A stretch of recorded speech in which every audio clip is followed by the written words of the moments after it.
Hello, good morning to all. My name is Dr. Harsh Gulati. In this lecture, we are going to discuss about the prevention of polyspermy. As we all know that the egg or ovum is surrounded by a number of membranes like vitelline membrane, zona pellucida, and follicle cells of corona radiata.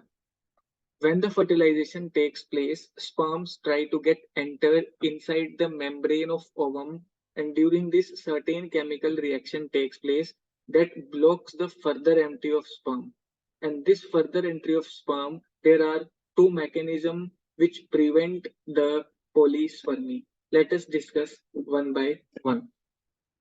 Now, fertilization of an egg by more than one sperm present one of the earliest barrier to successful reproduction.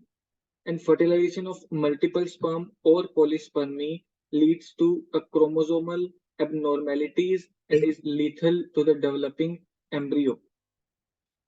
It means that if one sperm enters inside the egg, no more sperm can enter or should enter inside the egg or fertilize with the egg. Otherwise, it may result to the chromosomal abnormalities and sometimes it may lethal to the developing embryos also. Why is it important for the prevention of polyspermy? Polyspermy cause aberrant effects on the meiosis or embryonic development, due to which excess male centromeres delivered into the egg, which may cause certain abnormalities during developing embryo. Due to these consequences, eggs employ multiple processes that protect the nascent embryo, and there are two widely methods, the fast block and slow block to the polyspermy. As their name implies, that fast block polyspermy takes place by changing the electronic or electrical potential of the plasma membrane of ovum, and the sperm depolarize the egg membrane. After fusion of the first sperm with the egg membrane, there is a depolarization of the membrane. And second method is slow block polyspermy. There are certain enzymes like hydrolases, peroxidases, etc., which act on the outer layer of the egg known as zona pellucida and modify the number of protein receptors like ZP2 and ZP3 on the zona pellucida, which make it harder or difficult for the fertilization for second or first after the first sperm fertilization. First method is fast block polyspermy. Fast block polyspermy, as discussed, that it takes place by changing the electric potential across the membrane of the ovum. The sperm depolarize the egg membrane. Whenever first sperm get fused with the egg membrane, there is change in the polarization, or we may call it as a depolarization of the egg membrane. Due to this depolarization, the second sperm cannot fuse with the same egg. Now, there is a condition before fertilization when the potential or resting membrane potential is negative. Let us discuss first. The situation is before fertilization. As you can see that inside the egg there is a negative potential or negative charge and outside is a positive charge. This is a condition of negative membrane potential, which is minus 70 millivolt. When sperm can fuse with the membrane having a resting membrane potential of minus 70 millivolt, they cannot fuse with the membrane having a positive resting membrane potential. It means whenever first sperm is trying to fuse with the egg, it should be a minus 70 millivolt resting membrane potential. Then only first sperm or a sperm can fuse with the egg membrane. Whenever first sperm successfully enters into the egg and there is a there is a fusion of the membrane, then this results in the change in the membrane potential. How this change will occur? Let us discuss. Suppose here the sperm receptor come in contact with the outer membrane of the ovum. Certain enzymes present in the sperm head, that is hydrolytic or lytic enzymes which are released and break down the outer protective layer of the membrane. Sperm diffused or dissolve the outer membrane of the egg. Then sperm had then come in contact with the vitelline and plasma membrane of the egg. With the help of this diagram, we will study how this mechanism takes place.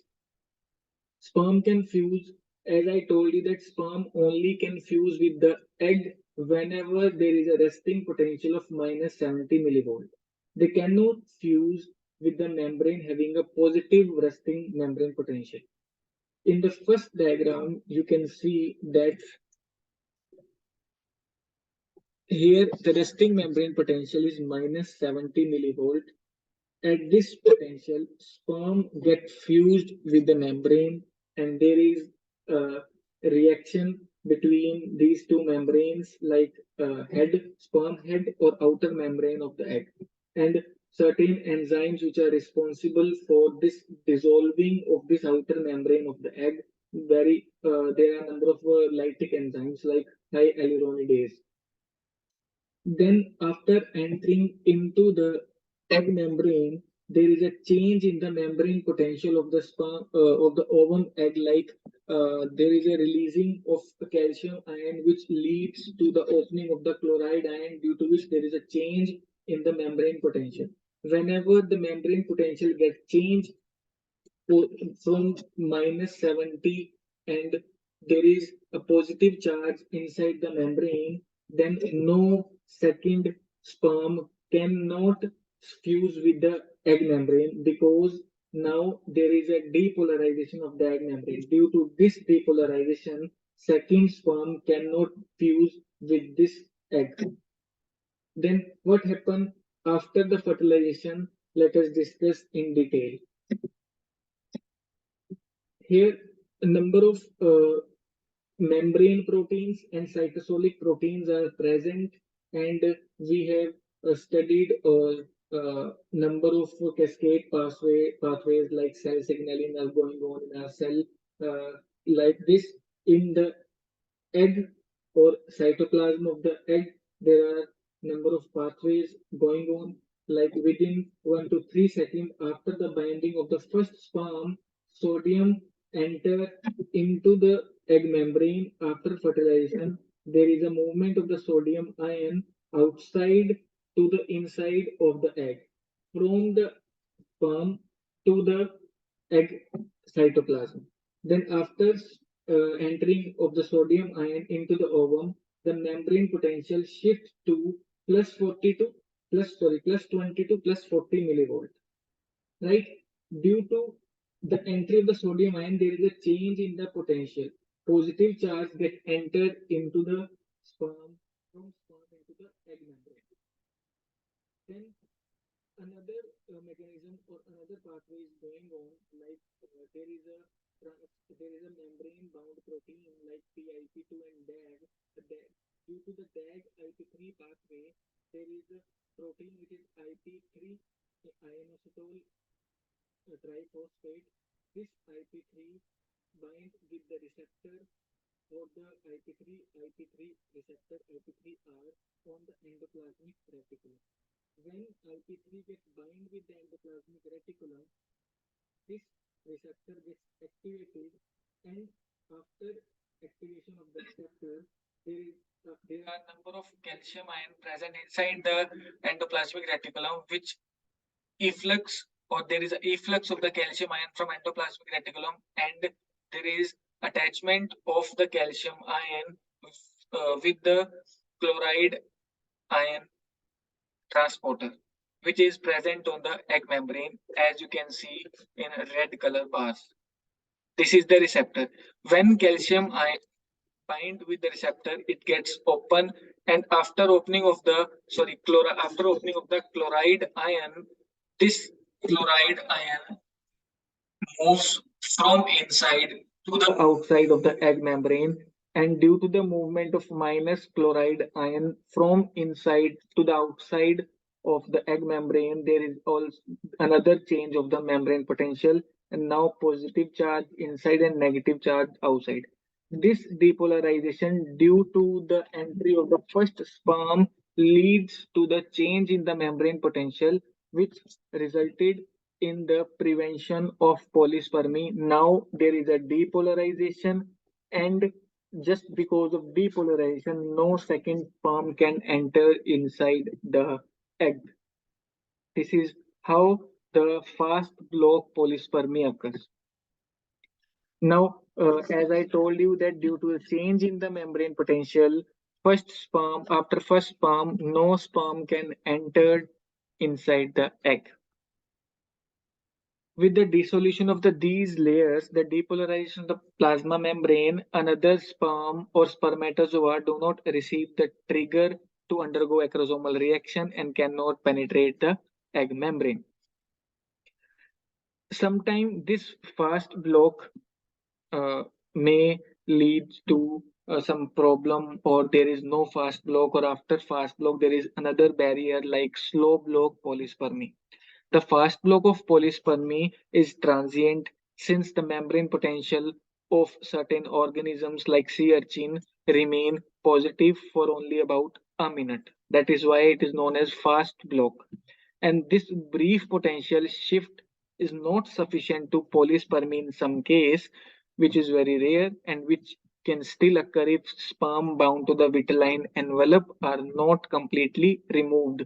This process takes place the cortical granule reactions, and this is the part of slow block polyspermy where number of cortical granules are present inside the egg where certain reaction takes place, which is slower than the fast block, and this mechanical block to polyspermy that become active about a minute and after the first successful sperm ovum interaction. This is how I will show you how this slow block of polyspermy takes place one by one. Let us discuss step by step. Suppose here sperm is going to fuse with the egg. We know that there are certain species specific receptors are present on the sperm head as well as on the egg membrane. These species specific receptor which are present on sperm and egg both, like GALT receptor, is present on the sperm head, which is beta 1,4 galactosyl transferase, which is a species specific. And there is another receptor that is NAG N acetyl glucose amine is present on the vitelline membrane. During fertilization, these two receptors interact or recognize each other, which leads to the activation of this pathway, like DAG-IP3 pathway.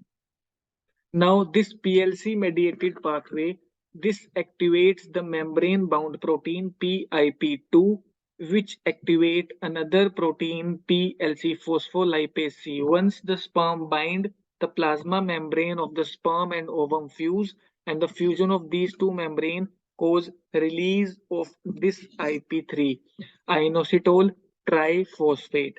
This IP3 now there is endoplasmic reticulum which is present inside the egg cytoplasm.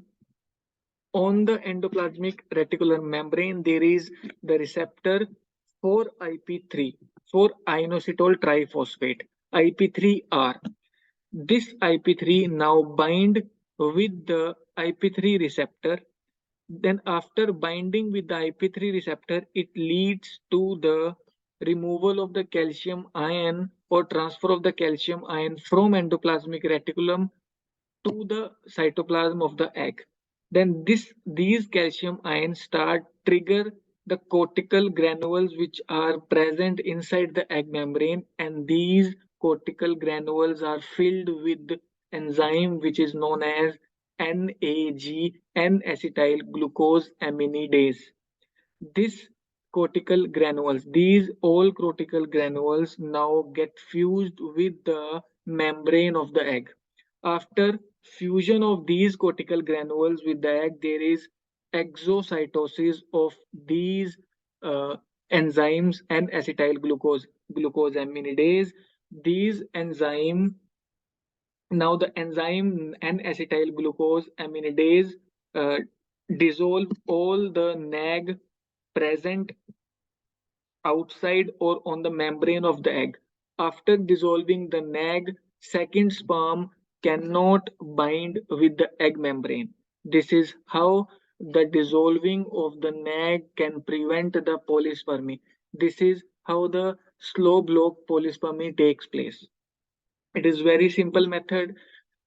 Now, we have studied that fast block of the polyspermy is mediated by sodium ion, whereas the slow block polyspermy is calcium ion mediated cortical reaction. This is the difference between the fast block of the polyspermy and the slow block of the polyspermy, and how these cascade pathways and cell signaling are important for these prevention of the polyspermy. I hope you understand these two mechanisms very well. Hope you like this video. I want to thank you for this opportunity. Thank you so much.